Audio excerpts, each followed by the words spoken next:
Eta, lehenengo obra horretan, Hemeretzi kamera horretan, gehien bat ardatz bi zeuden ez da, bat Ture bera, gure personajea, gure sasi, detektibe, igarle, danadalako hori, eta gero, auzoa bera, San Francisco bera, eta igual trama bera, iaia gitxieneko bazan, ez da.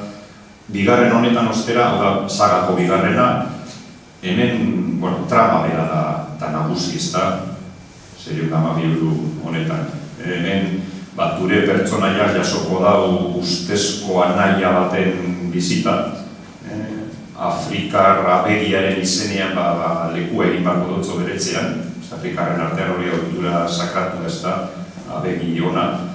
Eta anai honek ederra liatuko dutzo Tureri, eta horren ondorioz basartuko da lapurreta, droga, trafiko, eta hilketa kontuetan, kontu zikinetan, belarretara sartuko da, eta hortekarko da aldauen bezala ez da.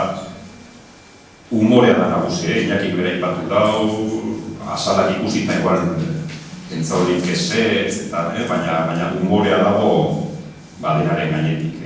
Hasiera bera ikusi besterik ez dago zelan azten dan novela, ez da lehenago kapituluan, autobus bat ailegatzen da Paristik Bilboko terminalera, maletero zabaldu, jeta konturatzen da lapurreta egin dutziela, gauza desagertu direla maleterotik, zera neke hau, bien bitartean urruntzen da autobusetik gizon beltz afrikar bat, maleta hundi bat dela zoan, pizkat urrundu, maleta zabaldu eta hortik urtetek dau bere ume txikiak ez da, eta orduan bat, ume hori egon da maleteroetan lapurtzen, hasiera, pizkat azurdoa dirudi, baina, humore puntu hori barri geratzeko lehenengotatik, ez da. Erritmoa niretzako importantea da honelako nobeletan, eta honetan igual inoiz baina gehiago. Nik uste dala alde batetik inkresendo doan erritmo bat, ez da.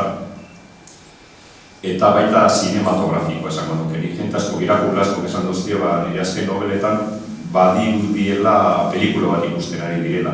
Eta egia da, nik bere nobelak idazten dituan bitartean ezin dute egitatu hori pelikula egitzea buruen, ez da, pelikula bat bariz bezala.